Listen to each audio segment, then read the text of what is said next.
Chautauqua 2011 is made possible by funding from the We the People program of the National Endowment for the Humanities.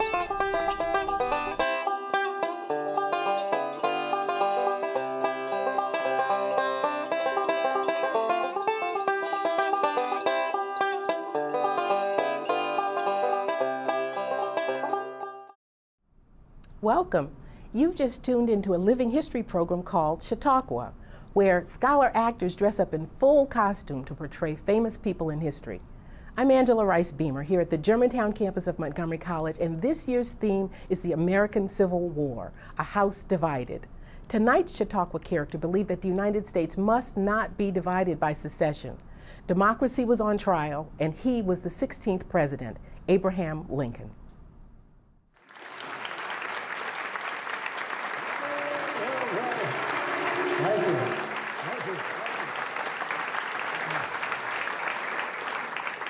Well, you've set my life at ease. I was a little intimidated when they asked me to come to Maryland. You know, back in 1860, when I was elected, there were 3 other candidates. And in Maryland, I did not come in first, or second, or third. So keep that in mind as we go through the evening. Well, a house divided. Maryland was a house divided. Slavery was here. Southern sympathy, certainly.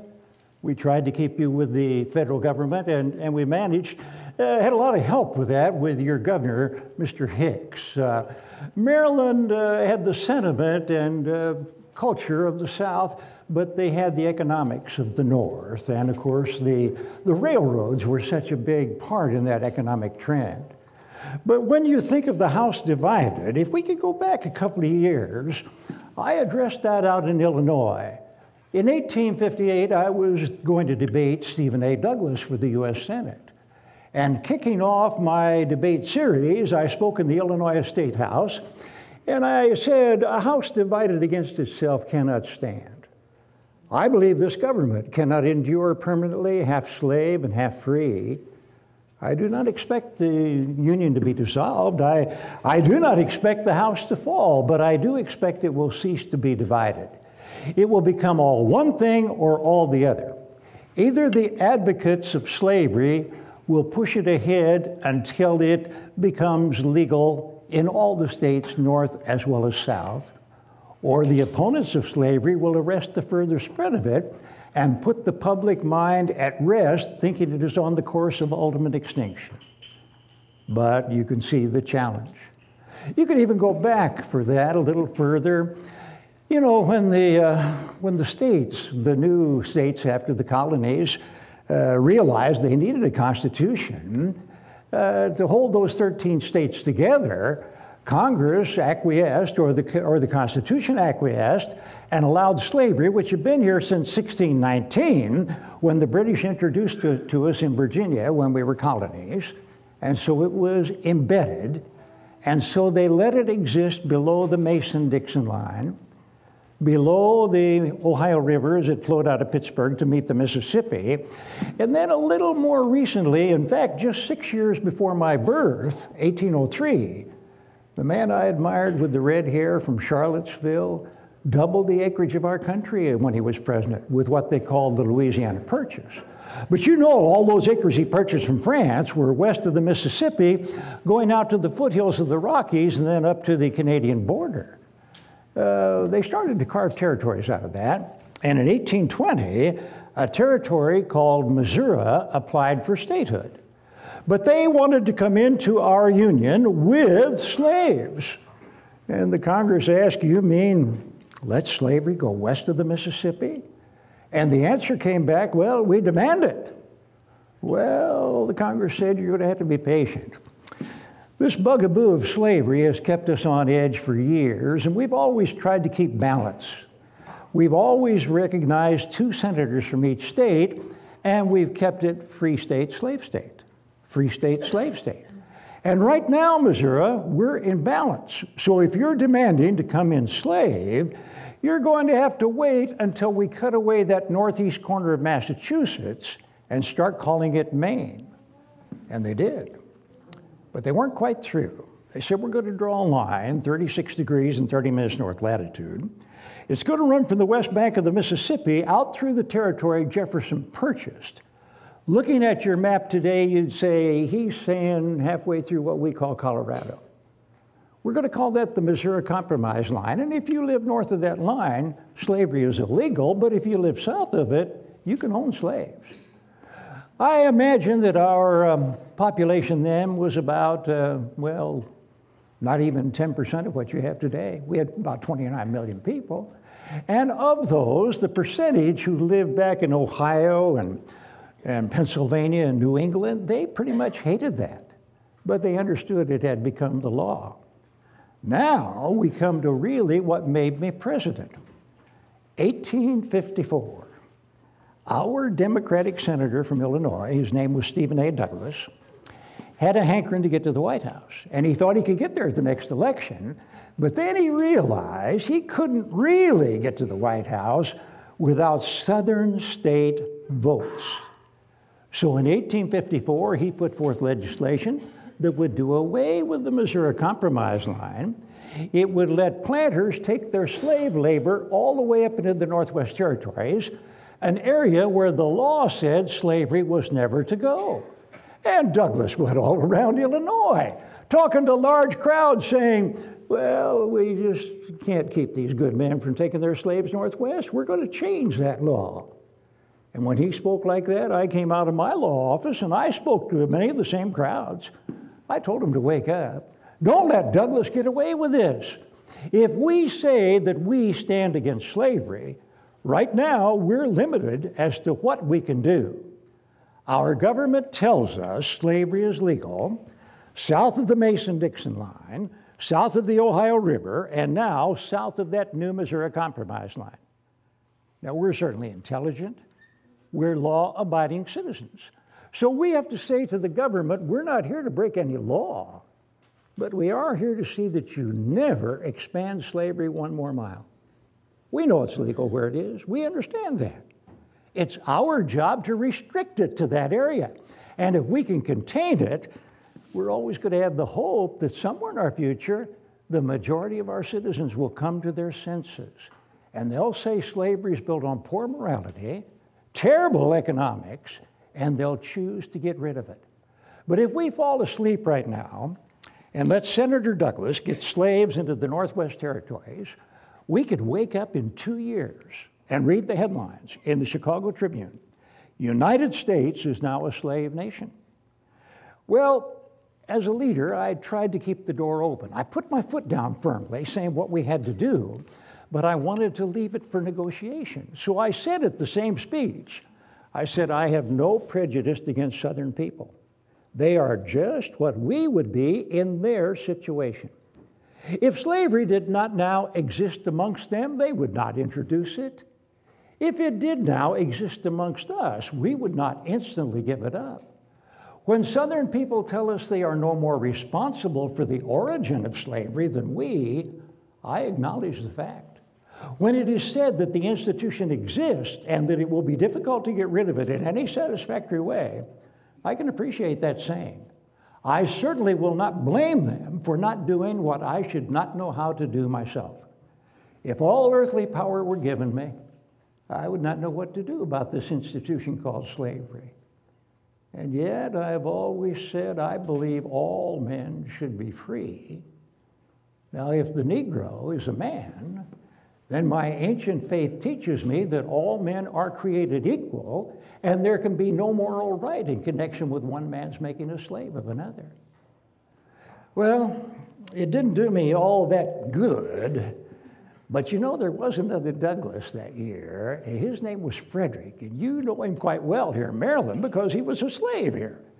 But when he was 19, he escaped, did some world travel really, but got himself known, and he became the leader up in Rochester, New York, of an abolitionist group. That's what they called themselves, the abolitionists.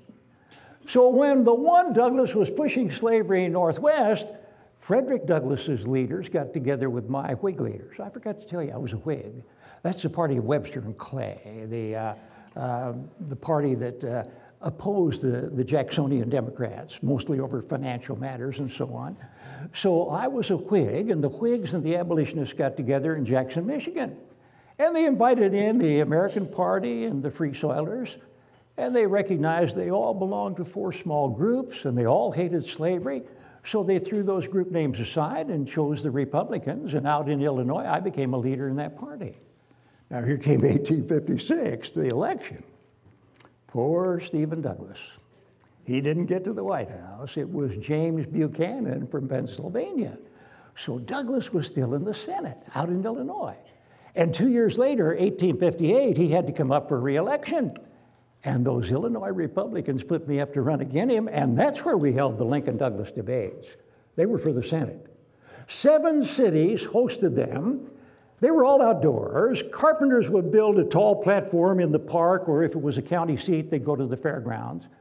There were never less than 3,000 people there, sometimes as much as 8,000. Oh, people rode horseback from all over the county. The crowds were huge. And the debates lasted about 3 hours each one, but the people wanted that information. We were talking about slavery. It became a national thing. He was advancing it, he hoped. I tried to rein it in. The Baltimore Sun, the Philadelphia Eagle, the Cleveland Plain Dealer, they sent reporters out to Illinois, and they wrote their stories home about the Lincoln-Douglas debates. So I felt that at 9 people in Baltimore and Brooklyn and Boston and Buffalo, they were picking up their newspapers and they were reading what Lincoln thought about slavery and other issues. So after those debates were over, I felt I was far better known outside my home state of Illinois than I ever had been before. Oh, had you been at one of the debates, I just know you'd have had a smile on your face. You would be standing on the ground or maybe sitting on a bale of hay. But as you looked up at that tall platform, what you saw had to bring a smile because it looked like Mutt and Jeff. Douglas was not very tall. They called him the Little Giant, a giant in his intellect. He was so sharp. To tell you how sharp he was, there was a temperance movement going through the land in 1858, and I know we've got some young people here who may not have heard that word.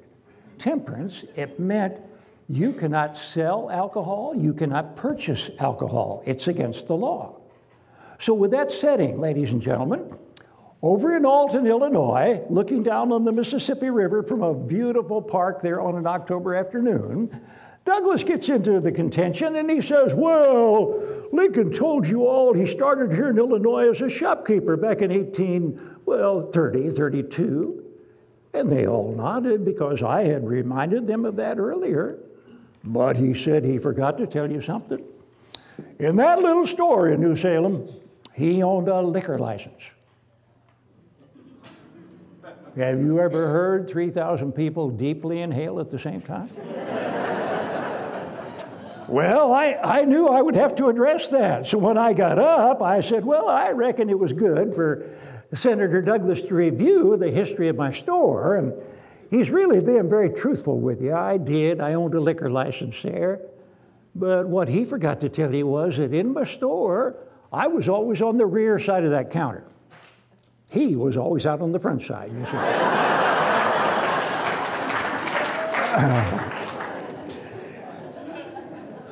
Well, that didn't do me enough good. He won. But the next year, 1859, even though I lost, I was invited to come speak about slavery. Up in Milwaukee, out in Kansas Territory, some of the New England states, at the Cooper Union in Manhattan. On a September night in 1859, I addressed a statewide political rally over in Columbus, Ohio.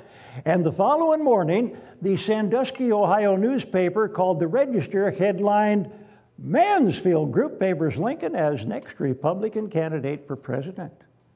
Well, the next year was the election. And the new party held its convention in Chicago.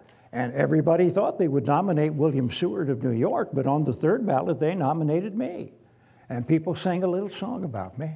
Old Abe Lincoln came out of the wilderness down in Illinois. 33 stars on the flag then. And 10 of them in the deep South said, well, we'll never put his name on the ballot for the fall election. He's the man going to resist me taking my slaves northwest. We'll never give him a vote. Well, how could I win if 10 of our 33 states wouldn't even recognize me on the ballot? Well, the Democrats hit a snag. They held their nominating convention in Charleston, South Carolina, and they nominated for president Stephen A. Douglas. It looked like it would be Lincoln and Douglas all over again. But then the Southern delegates went home, and their people got around them to say, we think you've made a mistake. Douglas is not the champion we're looking for on slavery expansion. We want somebody else. So the Democrats had to hold a second convention. They held it in Baltimore. And who did they nominate? Stephen A. Douglas. Well, Southerners were so upset, they left. They said, we're going to have our own convention. And they did. And they nominated for president John Breckinridge of Kentucky. So we had two Democrats racing for the same office. It divided the party.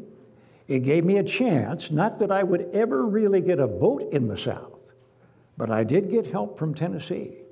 A man by the name of John Bell from Tennessee decided to run as an independent. So we had Lincoln, Douglas, Breckinridge, Bell. That refers to my first comment this evening. You see, 4 candidates. When the campaign started, I didn't have a beard, but during the campaign, I received a letter from a little girl. She lived in Westfield, New York, south of Buffalo. Introduced herself in the letter, Mr. Lincoln, I'm Grace Bedell, and I'm 11 years old, and I know we've never met, but last evening, my daddy came home from the county fair with a poster. And when we unrolled the poster, there were the pictures of you 4 men running for president. And you, sir, are not the most handsome one of that group.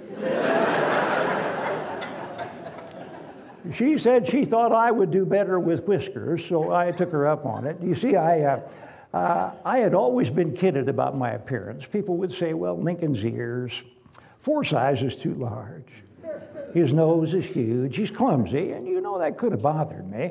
But I'd always try to chuckle, keep a sense of humor if somebody made a remark about my looks.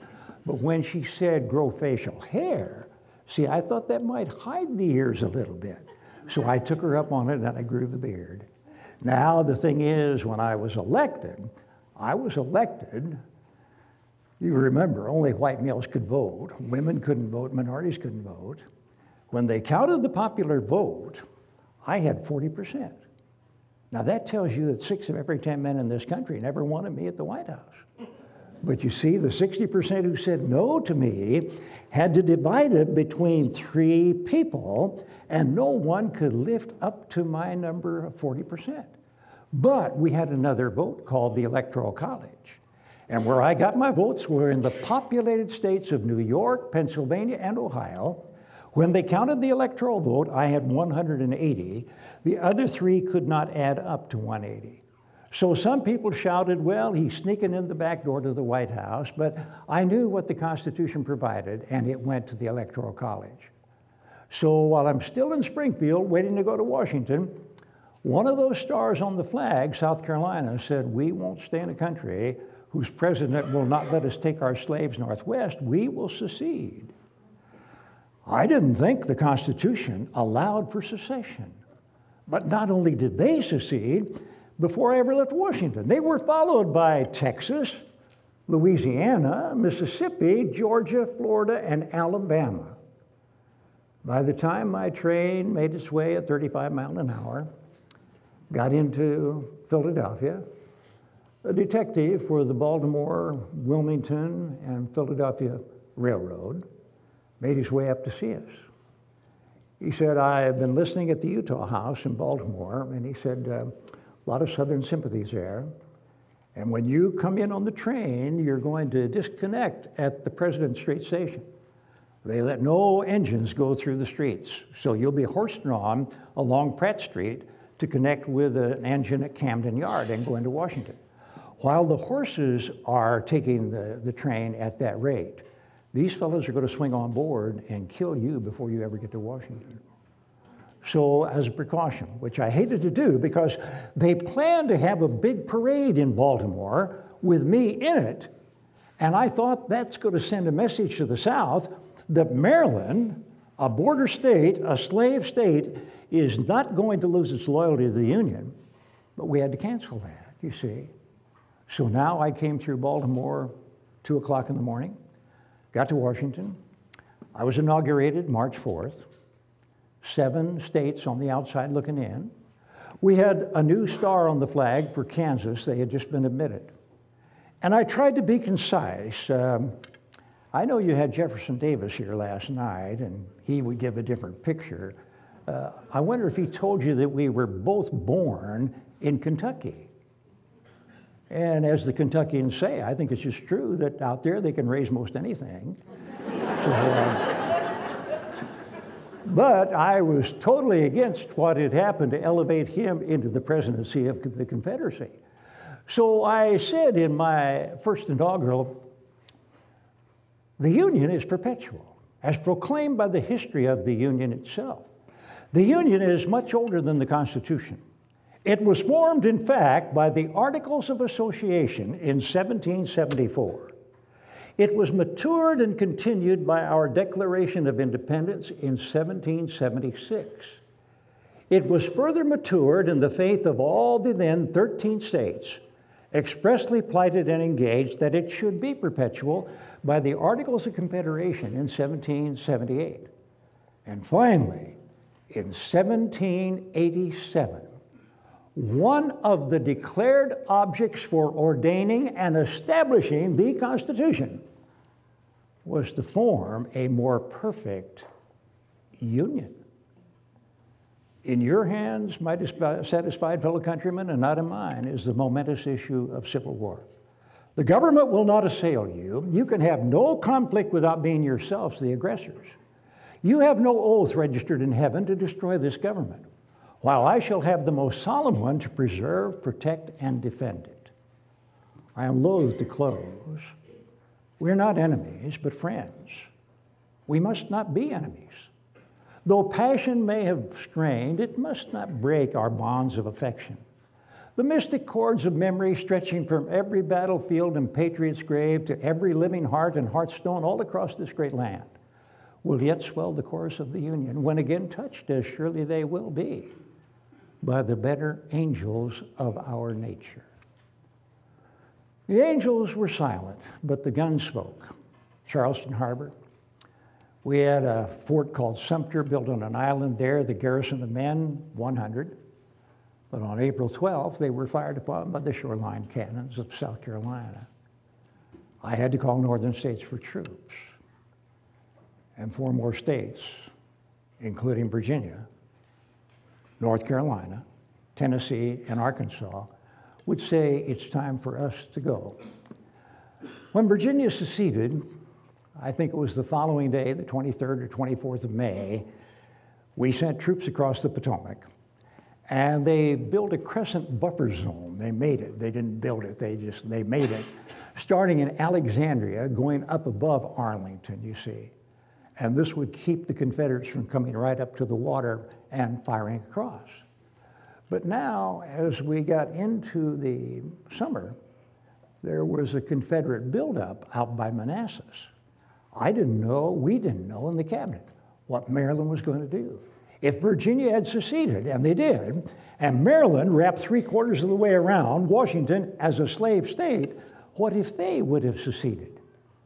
But it was through your good governor, Mr. Hicks, and myself working together that we managed to keep this great state in the Union, though different things would happen here. Men would trample across the state in different uniforms, blue and gray. We had to evacuate the Annapolis Naval Academy in 1861 and send it up to Newport, Rhode Island to make sure it didn't fall into Confederate hands. But this would start a terrible civil war, and we would have it last about 4 years. Nearly 700,000 men would be killed, northern men, southern men, but all Americans. That's an average of nearly 425 soldiers, sailors, and Marines every single day. And you see, it wasn't always men. Over in Pittsburgh, the Allegheny Arsenal made badly needed ammunition. They found that sometimes high school age girls had yet small enough hands they could work effectively packing powder into the shell casings or rolling the paper cartridges. So they hired a number of high school girls to work there. But one morning as they worked, some sparks touched the powder. Tremendous explosion. 53 of those girls were killed. So our Civil War brought tragedy to places other than battlefields, you see. Now, as we went through those early months, Jefferson Davis started to give letters of marque to his people who owned vessels, independent. They became privateers any way they could to attack the U.S. Navy. When he did that, I started a blockade of southern ports, the South Atlantic, including the Gulf of Mexico. We had to call the militia from the states and be transferred then into the Union Army, all those expenses. And so in July 1861, I called a special session of Congress. The Congress was not in Washington when this war started, you see. So when I called them, I didn't appear before them. That wasn't the custom. You sent your message to the clerk and he read it to the Congress. And in that, I explained that I had had to start the blockade, I had to call troops, I had to open the treasury for the expenses to fund all of this. And then I said, this is essentially a people's contest.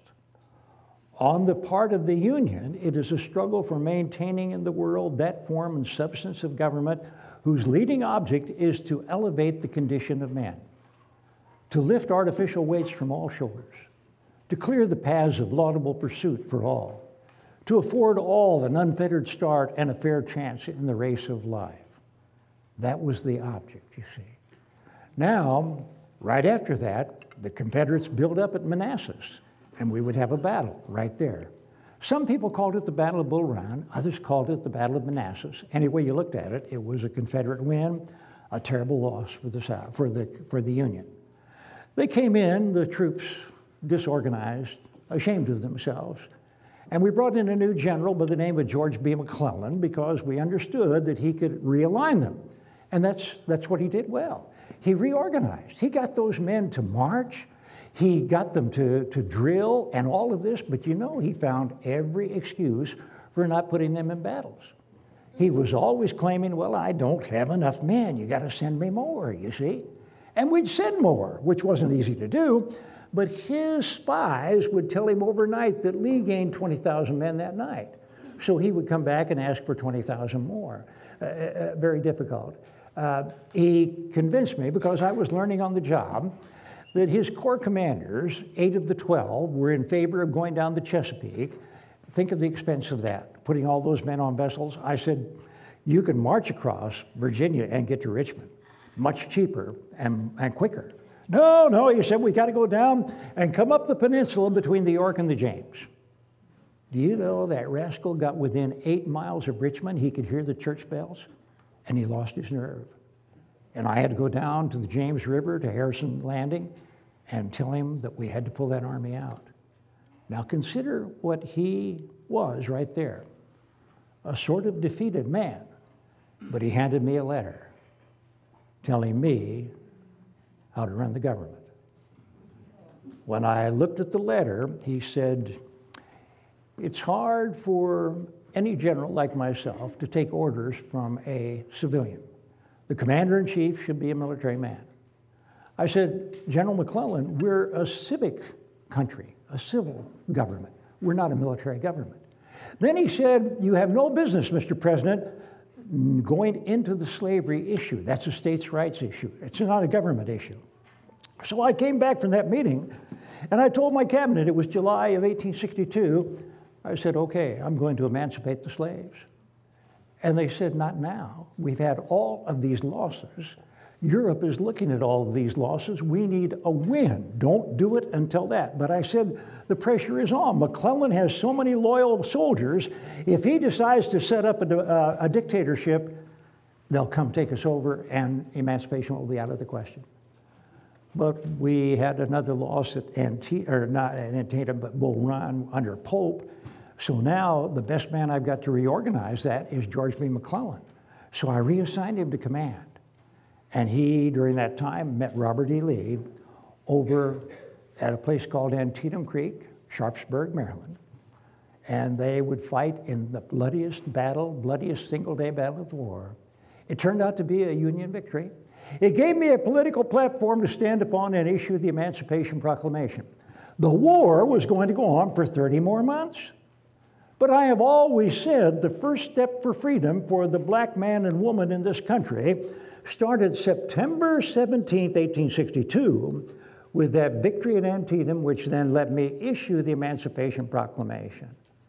And McClellan was beside himself. Not wanting me to interfere with slavery, he gave me the victory by which we could do it. But he wasn't long for the scene. He stalled again, and I went out to visit him. So Mr. John Garrett, the president of the Baltimore and Ohio Railroad, took us out to Harper's Ferry, a group of politicians and military men. We spent 4 days reviewing his troops at Sharpsburg, and all the time I was saying, General McClellan, saddle up and get going. You don't have to march your troops through Richmond. It's not the geography, it's the personnel. You get Lee's army and it's over. I came back to Washington, he didn't do anything. So I'd had that chance to give him, but I was tired now, so I took him out. Sent him over to Trenton, New Jersey. There hadn't been any military activity there since 1776. I thought but you know, he came back and ran against me in 1864 as the Democratic president. Two more points before I take some of your questions. September 17, 1862, Antietam. July 1st, 1863, maybe 9 months later. 100 years after Mason and Dixon created the line for the line between Maryland and Pennsylvania. In 1863 then, not 1763, but 1863, the two armies crossed and went north. And they would meet at Gettysburg. There would be thousands in Lee's army wearing the gray from Maryland. There would be thousands in the Union Army wearing the blue from Maryland. And they had at it for 3 days. And on the 4th of July, isn't that interesting? 4th of July, when Jefferson gave us our birth certificate, 1776, 7 years ago, Lee had to start his retreat back to the safety of Virginia. And the same day, a man by the name of Ulysses Grant took Vicksburg on the Mississippi, and now that river could flow free to the Gulf of Mexico with Union ships. And yet the war was going to go on 20 more months. And 4.5 months later, I received an invite to come to Gettysburg to give an address of dedication. I did that. The war kept going on, and we would come to the following year, 1864. And in Maryland, in Baltimore, the very city that I had trouble getting through, would host the Republican nomination convention where I would be nominated. But something else had happened in Maryland. You see, the state legislature had called because the pressure was on for emancipation, and they called for a constitutional convention. Now remember, constitutional conventions, just like formed the Constitution itself, were not the state legislators. They were men who were appointed. They were doctors, they were merchants, they were farmers, they were teachers, they were clergy, and they had held a constitutional convention here and decided to eliminate slavery within your state.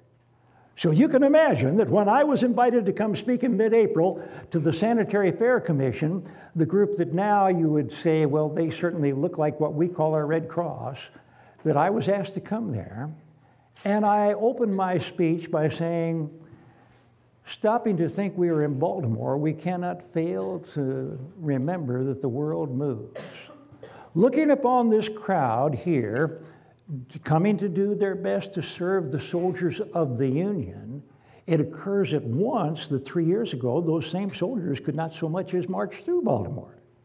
The change from then till now is both great and gratifying.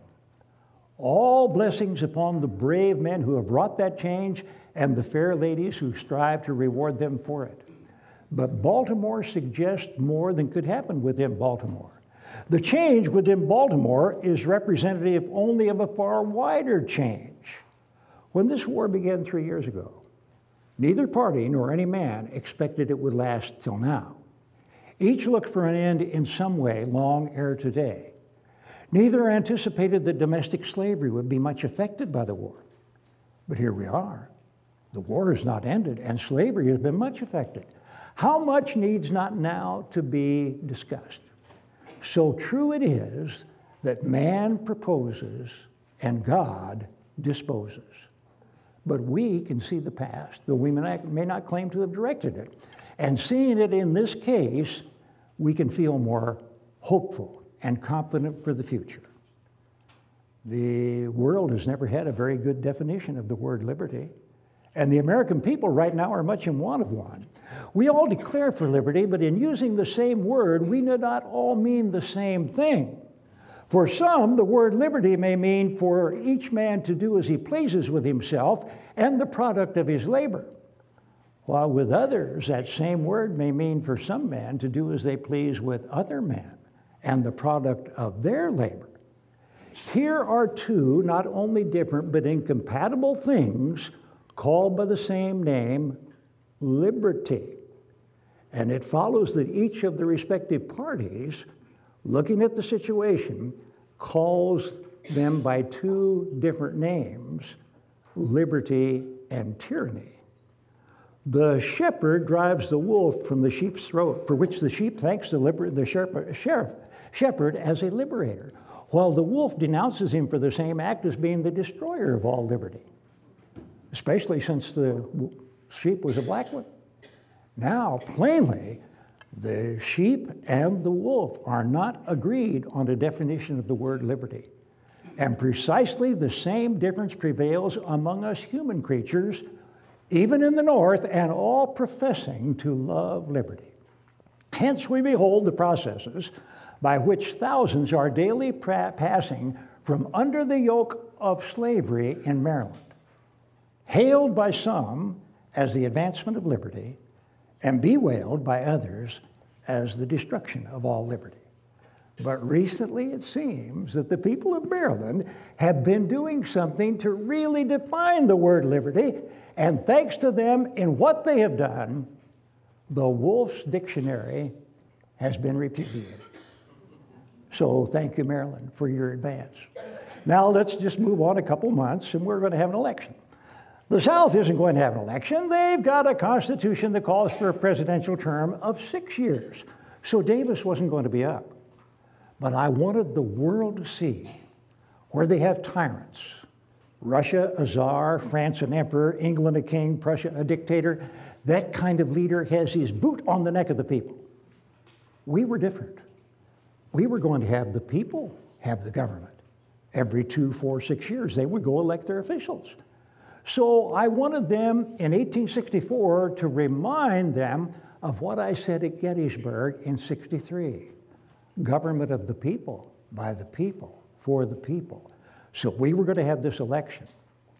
Well, going back tonight to my first statement almost, in 1864, there were 2 men running for president. Not 4, 2. And in Maryland, I did not come in second. I'm Angela Rice Beamer here with Jim Getty, who's just performed Abraham Lincoln for us here at Montgomery College.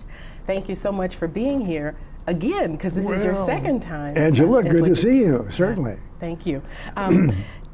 What do you feel was the responsibility that Lincoln thought was most important as president? Well, his leadership to uphold the Constitution and certainly run the government as it was when he found it. That's what he said. So that would eliminate any thought of separation or secession. That was a really important thing to him, right? In my opening, I talked about democracy was on trial because he felt it was such an important thing to hold the Union together. yeah.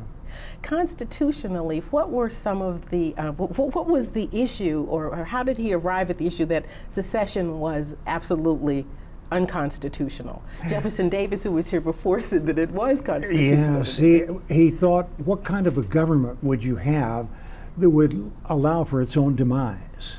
No organic thing like the Constitution that would have allowed for its destruction. And then he asked, what kind of a Constitution would the South have? Would they also allow for secession like they said was in ours? Because why couldn't Georgia 10 years down the line say, well, we're not getting very fair treatment from this Confederate government. We've seen it happen. There's been a precedent. Now we're going to secede, and who knows where that would go. So he couldn't stand to let that precedent come in and let a separation. And what was his leadership style? I read some things that he wanted to. I read some things that Mr. Lincoln thought that even his enemies, for instance, McClellan, someone who was very divisive in a sense with him, had a lot of disdain for Lincoln, but he kept him close, at least for a while. He recognized people's talents, and he wanted to utilize them. Look at his cabinet. They all were well-known people, talented. They all thought they were more qualified to govern than he was, but he didn't let that bother him. He used them for the good of the country. And many of them, if they were ambitious, like Chase with the Treasury, Chase would want to keep doing good work because he knew he might want to run for president again, you see. And so Lincoln recognized all those things and let them motivate themselves. But he chose both Democrats and Republicans, he being a Republican, but he knew that going to war, you had to have both parties in the North supporting that war. And both Democrats, as well as Republicans, had to feel they had somebody close to the president in decision making. So he carefully went across the aisle and got, well, Chase, for instance, certainly Gideon Welles had been a Navy man in the Polk administration, so he made him Secretary of the Navy, so he's getting those Democrats involved. So did Lincoln like politics? Oh yeah, loved politics, yeah. And he loved the law too. He was very hopeful when it was all over he could go back and put in a few years in Illinois as a lawyer. He loved the law. Right, and he was evidently grew to be secure in himself in a certain sense, because people who aren't secure wouldn't bring people who he didn't particularly get along with. Yeah. Yeah. And that was something he had to grow into, wasn't it? Well, sure, yeah, and he couldn't hold grudges against anybody. He thought, you know, he said in future situations there will be wise and foolish men, and there will be good and bad men, and we've got to learn from what each has offered us and hold no grudges, but go ahead and learn from all this. So that's what he was even saying about the South in the Civil War. Right, right. Yeah. That thread of reconciliation continued. Yeah. Continued. Yeah. Let's talk a little bit about his family. His mother died early, and when I was reading about his stepmother, they had a very good relationship. Oh, they did. See, the two parents, Lincoln's and Johnson's, had known each other back in Kentucky. Then the Lincolns went across the river to Indiana. Lincoln's mother died, and it wasn't long before Tom Lincoln found out that his old friend Johnson had died, leaving a widow with 3 children. So he went back to propose marriage to her, suggesting 2 adults could better look after her 3 and Lincoln and Sarah, the 5 children. So it was a marriage to really look after these young people. And she loved Abe, sure she did. I think she said that he was one of the most honest children that she'd seen. Never gave her any harm, never gave her any attention or anything like that. Yeah.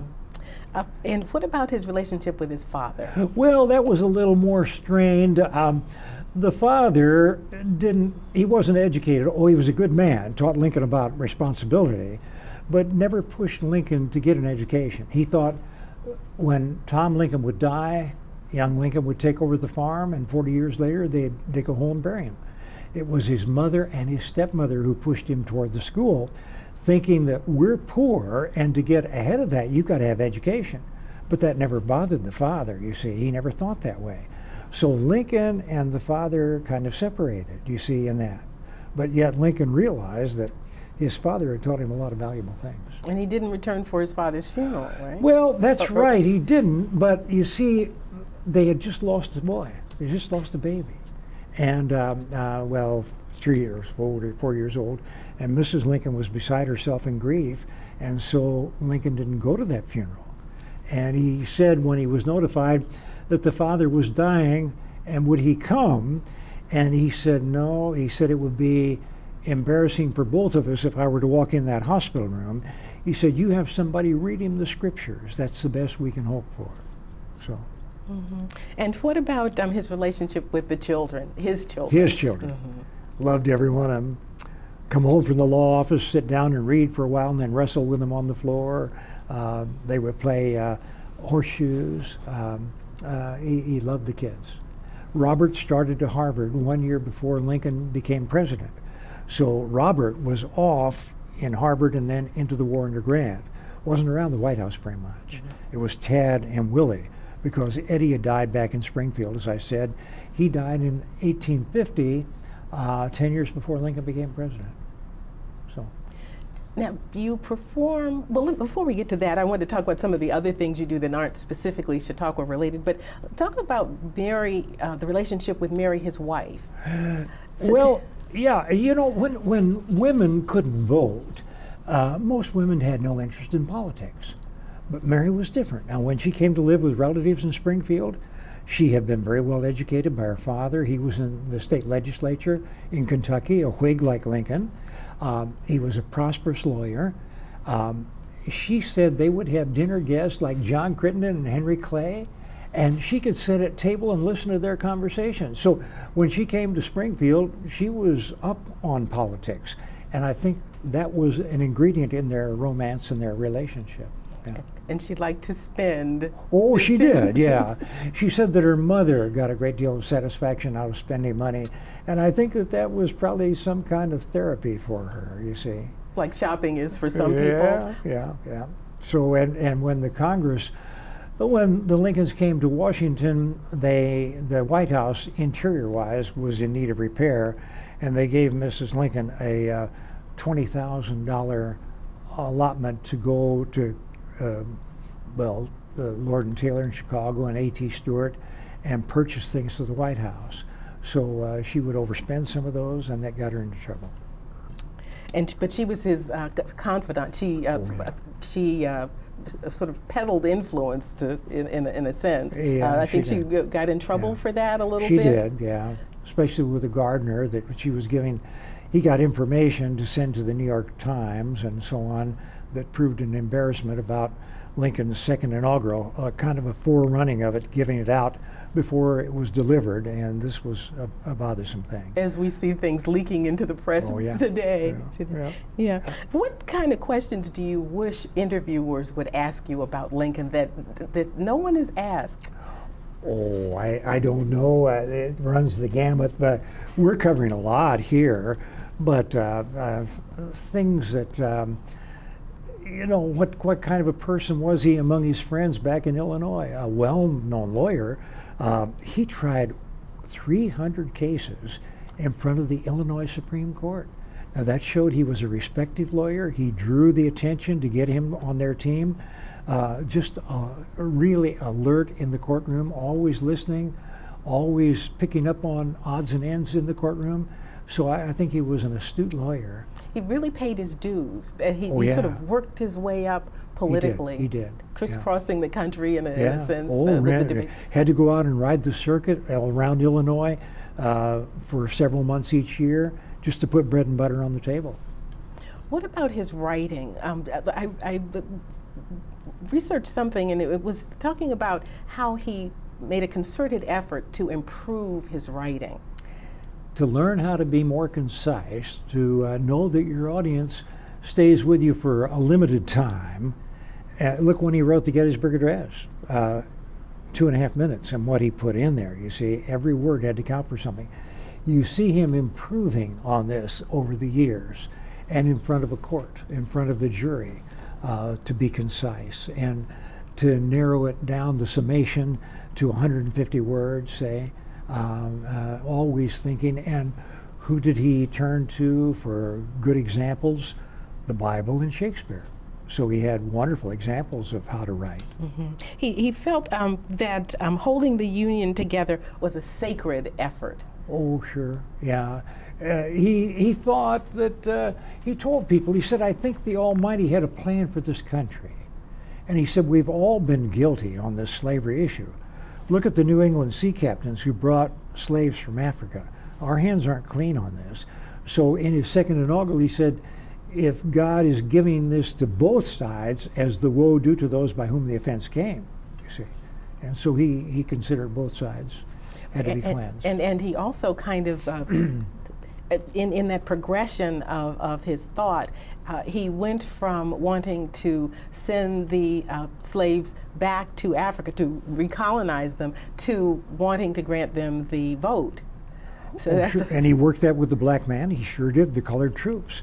And there was a lot of hype on what he thought about colonization, but the border states were what he was thinking about.